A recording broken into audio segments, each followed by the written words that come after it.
Hello students, welcome to channel सब कुछ no. आज आप लोग पढ़ेंगे क्लास 9th एनसीईआरटी मैथ का प्रश्नावली 4.3 का फर्स्ट क्वेश्चन। आप लोगों ने इसमें 2 क्वेश्चन पढ़ लिया था और 2 क्वेश्चन बाकी था, तो इसी को और इससे आगे आप लोग पढ़ाई करेंगे। तो अगर आप लोग चैनल पर नए हैं, चैनल को सब्सक्राइब करिए, वीडियो को लाइक करिए और ज़्यादा से ज़्यादा शेयर करिए ताकि सभी लोग घर से आसानी से ऑनलाइन पढ़ाई कर सकें। देखिए, कुछ लोग कमेंट करते हैं कि आप यूपी बोर्ड का पढ़ाइए, तो ये जो एनसीईआरटी का बुक है ये यूपी बोर्ड का ही है। 2021 में 2019 से ही ये लागू हो चुका है। एनसीईआरटी का बुक ही यूपी बोर्ड में भी पढ़ाया जाता है इसी मैथ को, तो इसी को आप लोग पढ़ेंगे बोर्ड के एग्जाम में। इसी से पेपर आएगा, आप लोग बोर्ड वाला एग्जाम जो होता है उसमें पेपर लेके देख सकते हैं। ये जो एनसीईआरटी का बुक है यही यूपी बोर्ड का भी बुक है और 2019 से यही लागू हो चुका है। तो देखिए, इसमें करना क्या है, कह रहा है कि निम्न 2 चर वाले रैखिक समीकरणों को इनका ग्राफ खींचना है, इनका आलेख खींचना है। तो 2 क्वेश्चन हमने बताया था, इसमें पहला और दूसरा, ये थर्ड और फोर्थ क्वेश्चन है। तो इसको हम लोग देखेंगे। सबसे पहले हमने देखिए आप लोगों को बताया था कि y के बराबर समीकरण को करते हैं, तो ये देखिए पहले से दे दिया हुआ है। तो हम लोग क्या करेंगे, अपने तरफ से x का मान रखते हैं और y का मान निकलता जाता है, उसके लिए एक सारणी बनाते हैं। तो हम लोग लिखेंगे क्या, ऐसे लिख लेंगे, x के मानों के लिए, ऐसे लिखा भी जाता है, नहीं लिखेंगे तब भी कोई बात नहीं। x के मानों के लिए y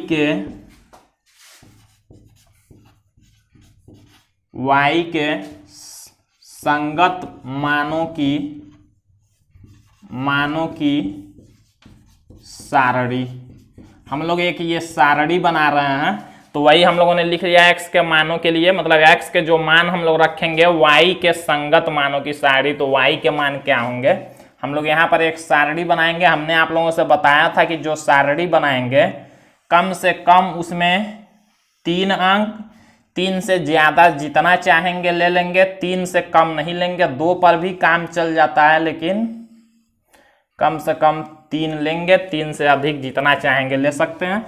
एक में x लिखते हैं, एक में y, और करते क्या है, ये जो समीकरण होता है इसी में x के जगह पर अपने तरफ से 0 1 2 3 4 5 6 कुछ भी, -1 -2 -3 कुछ भी संख्या लिख लेंगे और y का मान निकालेंगे, वही इसमें रखते हैं। जैसे मान लीजिए अगर x के जगह पर हम लोग 0 रखा तो y भी 0 होगा। 0 को छोड़ के कुछ और भी लिख सकते हैं, कोई जरूरी नहीं है, 0 भी लिख सकते हैं। हम लोग x ले लेते हैं, मान लीजिए x के जगह पर अगर हम लोग 1 लेना तो x में 1 लिखेंगे। तो y का मान कितना होगा, देखिए 3 और 1 का जब गुणा होगा तो 3 हो जाएगा, तो y का मान हो जाएगा 3। x का मान अगर हम लोग 2 ले लेते हैं, या यहाँ देखिए x का मान अगर हम लोग 2 ले लेते हैं तो y का मान कितना होगा, देखिए y बराबर हो जाएगा 3 दूना 6। x का मान अगर मान लीजिए हम लोग -1 ले लेते हैं तो y का मान -1 का 3 में गुणा करेंगे तो -3। इतना आप लोग समझ चुके होंगे। एक बार हम मान रख के यहाँ बता भी दे रहे हैं। देखिए, इसको लिखना नहीं है, ये रफ के लिए। y इक्वल है 3x। तो अगर मान लीजिए हम लोग x के जगह पर हम लोग 2 ले लिए हैं, x के जगह पर 2, तो कैसे होगा, y बराबर 3, ये दोनों गुणा में होता है। x के जगह पर अगर 2 ले लिए तो 2 लिखेंगे, तो y बराबर 3 दूना 6 आया। देखिए, जब x के जगह पर हमने 2 लिया तो y का मान कितना आया, 6 आया। तो यही 2, तो यहाँ 6, ऐसे आप लोग रफ पर कर सकते हैं। अब हम लोग इसके लिए ग्राफ खींचते हैं, ग्राफ को ही आलेख कहते हैं। ग्राफ खींचने के लिए आप लोग जानते हैं, एक ऊपर से नीचे ग्राफ वाले पेपर पर लाइन खींचते हैं और एक लेफ्ट से राइट के तरफ होता है। ये x अक्ष होता है, ये y होता है, ये आप लोग जानते हैं।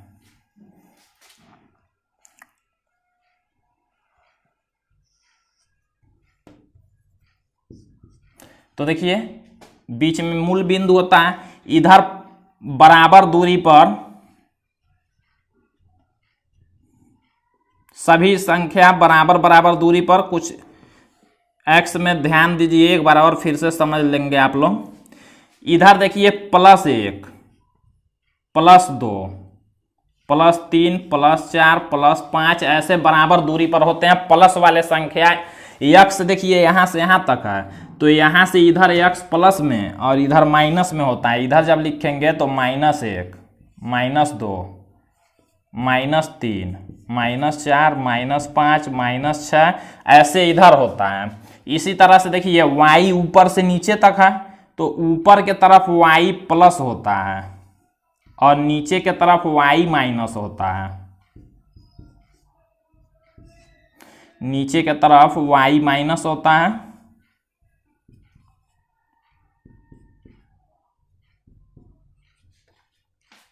अब देखिए जब ग्राफ खींचना है 1, 3, ये x में हमको यहाँ से चलना शुरू करते हैं। x आप लोग जानते हैं इधर प्लस है इधर माइनस, पहले x चलते हैं। देखिए यहाँ से हम लोग कहाँ है 1 तक और y में कितना जाना है 3। तो y देखिए नीचे माइनस है तो ऊपर प्लस, क्योंकि ये प्लस है तो ऊपर 1 के सामने 3 तक, मतलब हम लोग यहाँ पर एक बिंदु लगा देंगे, इसका नाम लिखेंगे 1 और 3। ऐसे हमने लिखना आप लोगों को बताया था, कॉमा लगा के लिखते हैं। फिर देखिए 2, 6, x में कहाँ जाना है 2, तो y में इसी के सामने कहाँ जाना है 6 तक, तो यहाँ हम लोग एक बिंदु लगा देंगे, ये हो गया 2, 6। अब देखिए -1, -3, आप लोग जानते हैं x माइनस इधर होता है तो -1 और y नीचे माइनस होता है, तो -1 के सामने हम लोग आ गए -3 तक यहाँ। तो ये बिंदु हमारा हो गया -1 और -3, ये बिंदु मिल गया।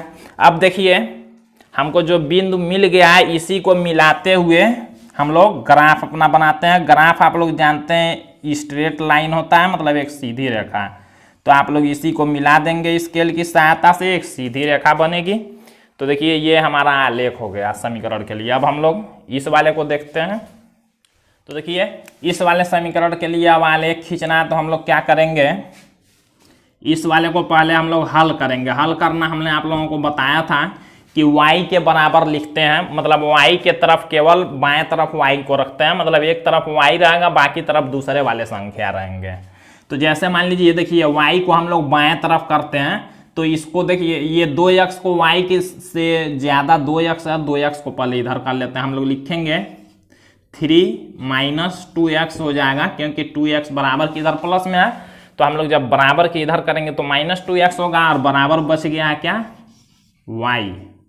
इसी को हम लोग ऐसे लिख सकते हैं, इसी को हम लोग ऐसे लिख सकते हैं y बराबर 3 - 2x, कोई चेंज नहीं होगा। क्यों?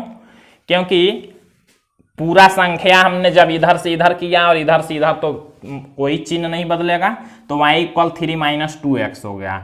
अब देखिए y = हमने जब लिख लिया तो हम लोग सारणी बनाएंगे, लिखेंगे x, ऐसे लिख लेंगे x के मानों के लिए। हमने इससे पहले वाले क्वेश्चन में ये लिखना नहीं बताया था, तो यहाँ बता भी रहे हैं, लिखेंगे भी आप लोग और नहीं भी लिखेंगे तब भी ठीक है। x के मानों के लिए y के संगत मानों की सारणी ऐसे लिख लेंगे। अब देखिए हम लोग सारणी बना लेते हैं।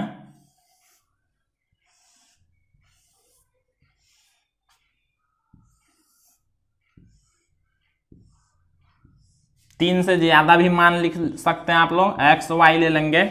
अब इसी समीकरण में x का कोई मान रखते जाएंगे, y का मान निकलेगा। मान लीजिए हम लोग x का मान अगर 0 लेते हैं तो देखिए 0 का 2 में गुणा होगा, ये पूरा 0, 3 में से 0 घटाएंगे तो 3 बचेगा, मतलब y का मान कितना आ जाएगा 3। ये आप लोग रफ पर चेक कर सकते हैं। x का मान अगर हम लोग 1 लेते हैं तो देखिए 2 का 1 में गुणा हो जाएगा, तो यहाँ 2 हो गया, यहाँ 3, 3 में से 2 घटाएंगे तो कितना बचेगा 1 बचेगा। x के जगह पर अगर हम लोग मान लीजिए 2 ले लेते हैं तो 2 दूना 4, -4 + 3, -4 से +3 घटाएंगे तो -1 बचेगा। अब इसी के लिए हम लोग ग्राफ बनाते हैं।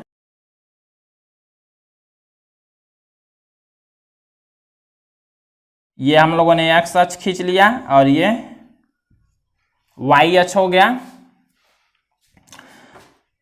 ये बीच में 0 होता है, आप लोग जानते हैं, जहां दोनों रेखाएं एक दूसरे को काटेंगी 0 है। हम लोग बराबर दूरी पर संख्या ले लेते हैं, इधर प्लस वाले संख्या होते हैं, इधर माइनस वाले संख्या होते हैं, इधर ऊपर प्लस होता है और नीचे माइनस वाले संख्या होते हैं। 0 3 हमको पहले कहाँ जाना है, यहाँ से चलते हैं। x में 0 मतलब यहीं रहना है, y में +3 मतलब इसी के सामने +3 यहाँ तक, इस पर हम लोग लगाएंगे, इसको लिखेंगे 0 3। फिर देखिए 1 1, x में 1 y में 1 मतलब यहाँ पर आ गए, ये है 1 1। फिर देखिए 2 -1, x में +2 और y में -1 मतलब नीचे यहाँ पर 2 -1 है। इसको हम लोग मिला लेंगे, एक सीधी रेखा बनेगी, तो ये इसका आलेख हो गया।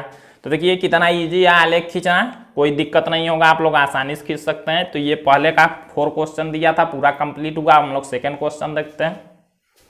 तो देखिए यहाँ पर सेकंड क्वेश्चन दिया है, बिंदु 2 14 से होकर जाने वाली 2 रेखाओं के समीकरण लिखिए। इस प्रकार की और कितनी रेखाएं हो सकती हैं और क्यों।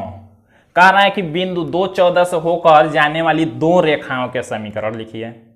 ये बिंदु दे दिया है 2 और 14 और कह रहा है कि 2 समीकरण लिखना है, इस 2 14 बिंदु उसमें आ जाए ऐसा समीकरण लिखना है, और उसी में आगे पूछना है कि और कितनी रेखाएं हो सकती हैं। तो हम लोग देखिए इसके लिए क्या करेंगे, लिखेंगे चूंकि x इक्वल कितना दिया है 2, x इक्वल 2 तथा y इक्वल कितना दिया है 14। ध्यान दीजिए हमने आप लोगों को बताया था, जब भी ये छोटे वाले कोष्ठक में ये जो पहला संख्या दिया होता है ये x का निर्देशांक होता है, दूसरा वाला y होता है। मतलब पहला x बराबर 2 है, दूसरा वाला y बराबर 14। इसी दोनों से मिला के एक ऐसा 2 समीकरण बनाना है जो ये संतुष्ट करे बिंदु को। अपने तरफ से आप लोगों को कोई भी 2 समीकरण लिख देना है कि ये बिंदु संतुष्ट करें। जैसे मान लीजिए हम लोग लिखेंगे अतः 2 14 से होकर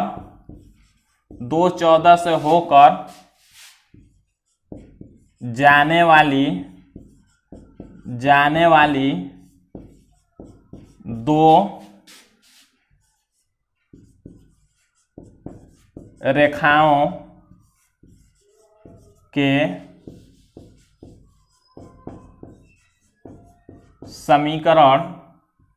रेखाओं के समीकरण निम्न हैं। 2 समीकरण लिखना है। तो देखिए कोई भी अपने तरफ से सोच के आप लोग लिख सकते हैं। एक मान लीजिए हम लोग ऐसे लिख लेते हैं, एक लिख लेंगे मान लीजिए y इक्वल 7x। 2 चरों वाला रेखिक समीकरण लिखना है। तो 2 चर वाला रेखिक समीकरण देखिए हमने लिख लिया, 2 चर होने चाहिए, दोनों का घात 1 होना चाहिए। अब देखिए इससे क्या होगा, ये बिंदु संतुष्ट करने चाहिए इसको। ये हमने अपने तरफ से लिखा है। देखिए कैसे, x के जगह पर अगर हम लोग 2 लिखते हैं तो 2 का 7 में गुणा होगा, कितना होगा 14। मतलब y का मान कितना आएगा 14। तो देखिए x बराबर अगर 2 लेंगे तो y बराबर 14, मतलब एक समीकरण ये हो गया। तथा यही आंसर हो जाएगा। ये समीकरण अपने तरफ से सोच के लिखना है कि ये बिंदु दोनों उसमें आ जाएं। अब देखिए एक और समीकरण हम लोग लिख लेते हैं। मान लीजिए हमने लिख लिया x + y इक्वल 16।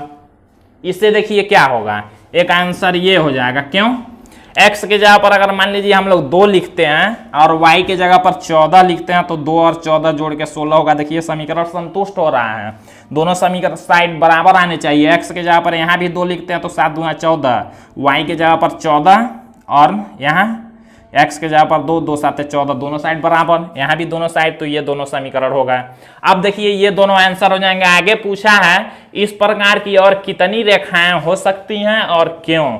तो लिखेंगे इस प्रकार की अनंत रेखाएं हो सकती हैं, इस प्रकार की अनंत रेखाएं हो सकती हैं। और पूछा है कारण क्यों, तो क्योंकि कारण लिखेंगे क्योंकि एक बिंदु से अनंत रेखाएं खींची जा सकती हैं। आप लोग जानते हैं एक ही बिंदु से क्या हो सकते हैं, एक बिंदु है कोई तो उससे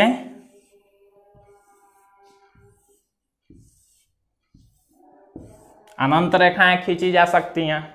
तो ये बिंदु के निर्देशांक हैं एक बिंदु के। तो वही इसमें बताएंगे कि इस प्रकार की अनंत रेखाएं हो सकती हैं और क्यों, कारण पूछा है तो आप लोग कारण में लिखेंगे क्योंकि एक बिंदु से अनंत रेखाएं खींची जा सकती हैं। अब हम लोग क्वेश्चन नंबर 3 को देखते हैं। तो देखिए यहाँ पर थर्ड क्वेश्चन दिया, यदि बिंदु 3, 4 समीकरण 3y = ax + 7 के आलेख पर स्थित है तो a का मान ज्ञात कीजिए। इसमें कह रहा है कि ये जो बिंदु 3, 4 दिया हुआ है इस समीकरण के आलेख पर स्थित है। हमने आप लोगों से बताया था कि जो समीकरण होगा, जो समीकरण का आलेख खींचेंगे, जो स्ट्रेट लाइन होगा उस पर जो बिंदु होते हैं वो क्या होते हैं, इस समीकरण को संतुष्ट करते हैं, समीकरण के हल होते हैं। तो हम लोग इसी दोनों बिंदुओं को इसी में रख लेंगे, लिखेंगे चूंकि बिंदु 3, 4 समीकरण 3y = ax + 7 के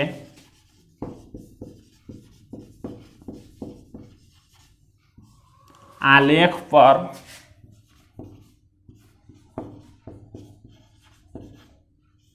स्थित है, अतः यह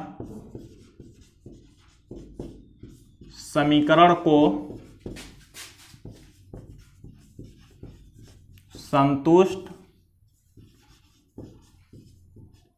करेगा। ये आप लोग लिख भी सकते हैं, नहीं भी लिखेंगे, केवल इतना लिख सकते हैं बिंदु 3, 4 3y = ax + 7 में रखने पर इतना लिख लेंगे।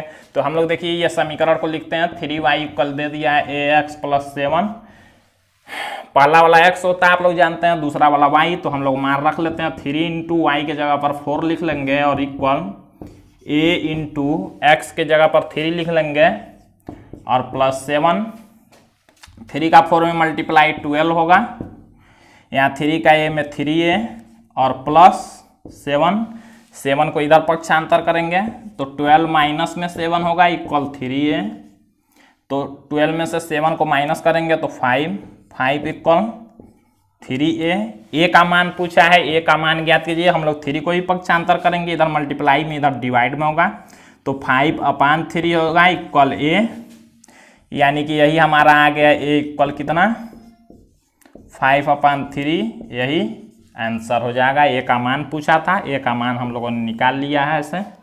तो इस तरह से देखिए आप लोग आसानी से क्वेश्चन को सॉल्व कर सकते हैं। बाकी के बचे हुए क्वेश्चन आप लोग अगले पार्ट में देखेंगे। तो आज के लिए बस इतना ही।